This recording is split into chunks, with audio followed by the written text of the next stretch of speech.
So, and with the race realism and race and IQ thing, I would love to talk about that, but and I will, but I'm not going to be taking a side. Though it's that alone is controversial, though, because you're supposed to take a side. You're supposed to say it's definitely all environmental, and you cannot question that. I'm not going to say that because I don't believe that. I don't. They haven't made their case as far as I can tell. I ask them to all the time, and they call me racist for asking them to. Dun, dun, So dun. you don't really have to do any research to respond to the left because they didn't do any research. So why would you? How are you going to get into the minutia on some topic with someone who's they've just committed basic fallacies like the continuum fallacy and stuff? I don't need to read any empirical studies to refute that.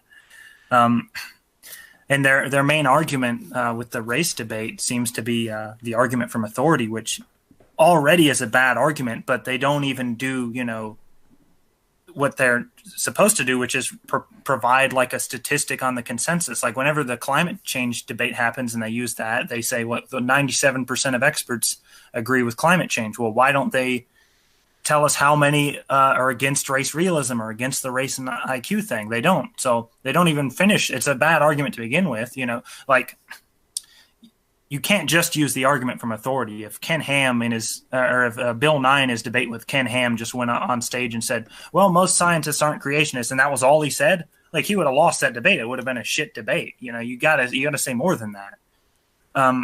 They often don't because, again, they have to read something and nobody reads about this stuff. I mean, And that's fairly obvious because I have read excerpts from it. I haven't read the whole thing, but they don't understand what it was trying to accomplish.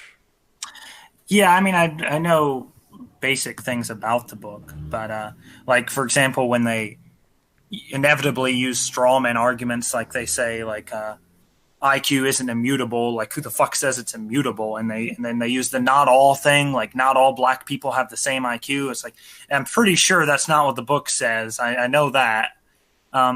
Well, obviously, there's a spectrum, which would imply that there's different IQs. The left. Well, it's like a recurring problem on the far left. They don't understand what an average is. That's the whole reason why they spam fallacious arguments like not all. And I've even thought about making a compilation of them doing that, but it's just not worth the effort. It would take it. There was a time when it was. Yeah, there was time where it was doable, but now it's just like, I'd go back. The Young Turks have been spamming that one for as long as I can remember.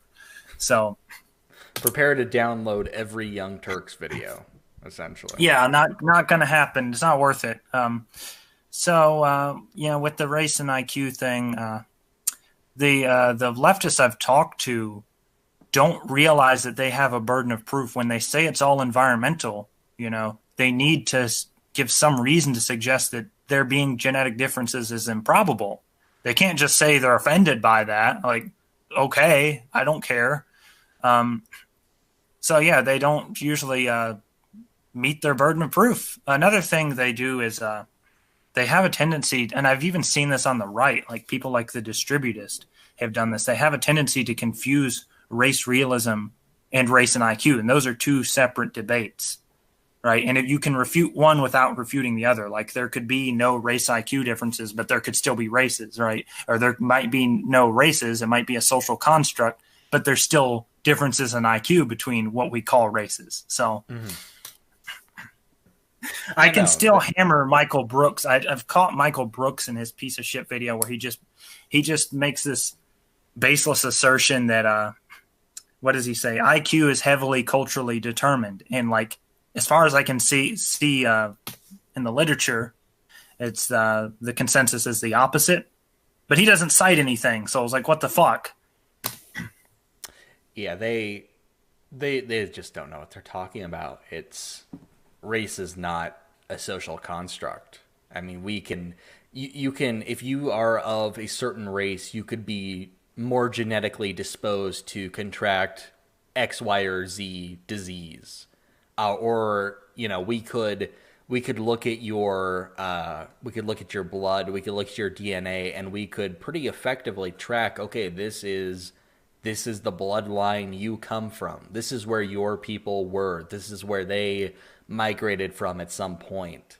And if people are not willing to engage in this conversation in an honest way, then, and look, I get why some people are I get why some people are offended, because there can be offensive implications that come from this conversation. There are people, and I've always talked about them. In fact, I talked about this in all of the videos that I've made on this topic. I always make sure to throw in, I understand there are people who wish to use this information in a nefarious way.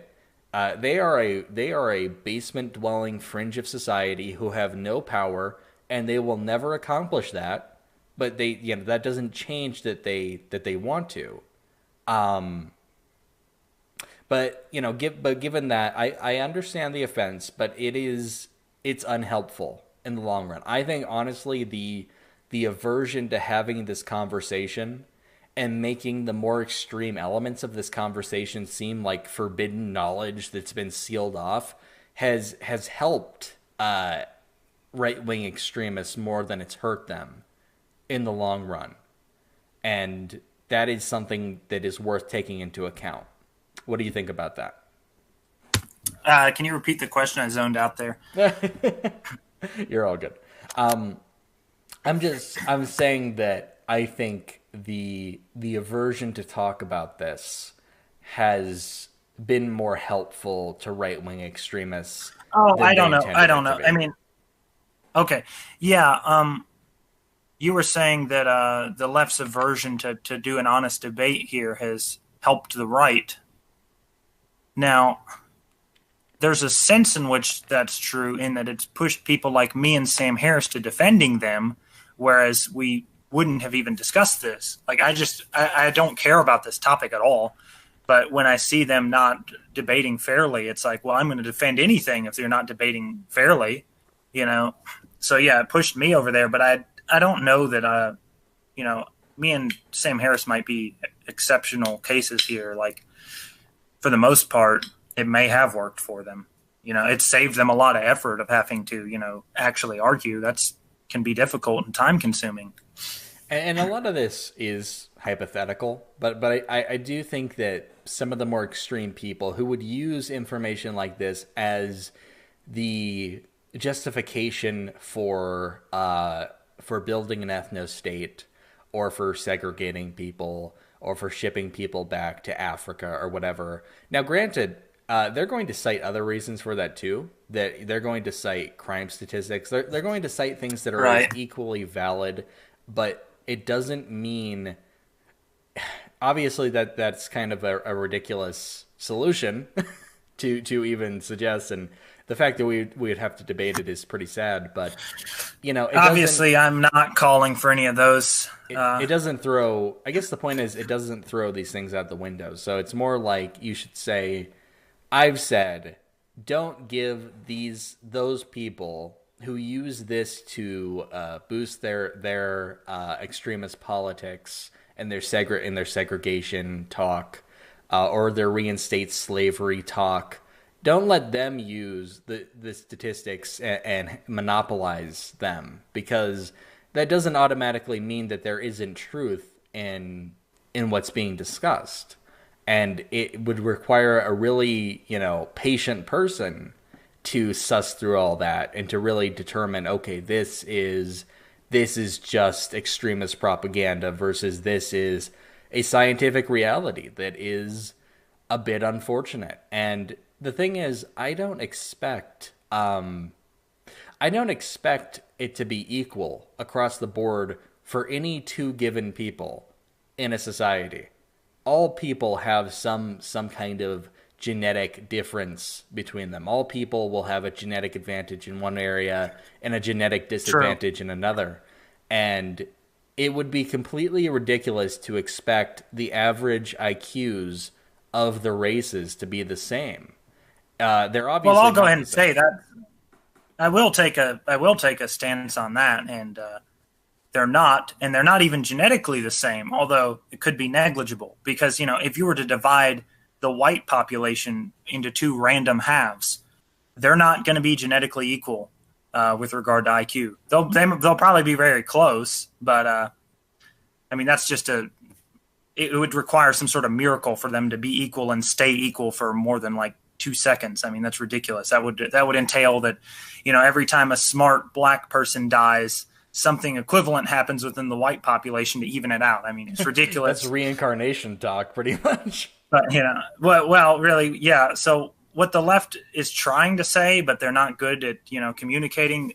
If their best the most charitable take of them would be that the IQ differences between the races are negligible, which, as far as I'm concerned, is possible. I don't really know what the differences are genetically. I mean, I don't read a lot on this topic.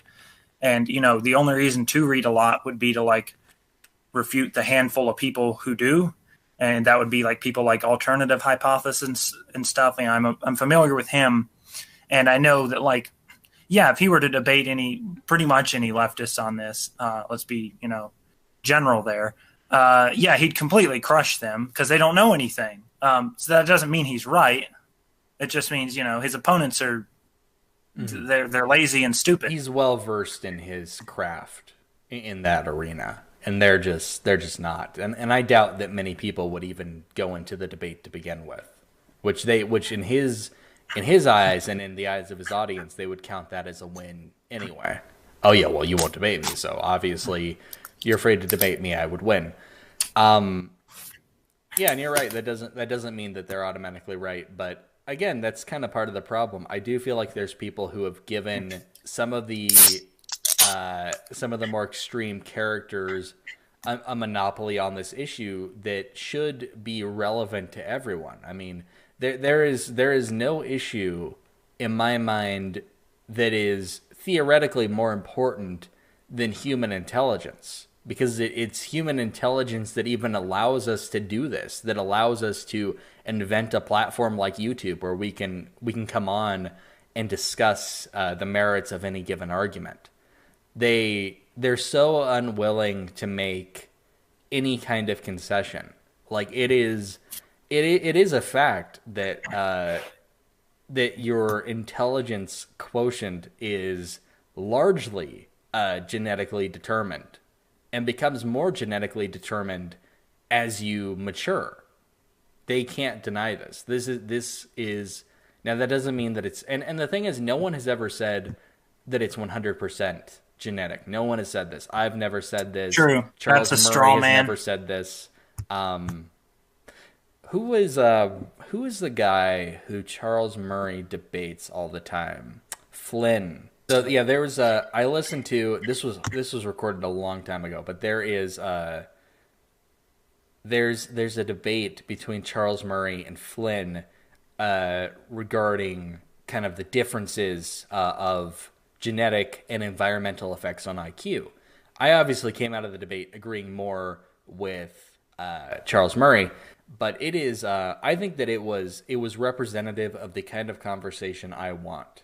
It was not disingenuous. There were no gotcha moments. It was a genuine conversation about an interesting issue. That is what I would like to see more of, but that, unfortunately, in this debate is a rarity.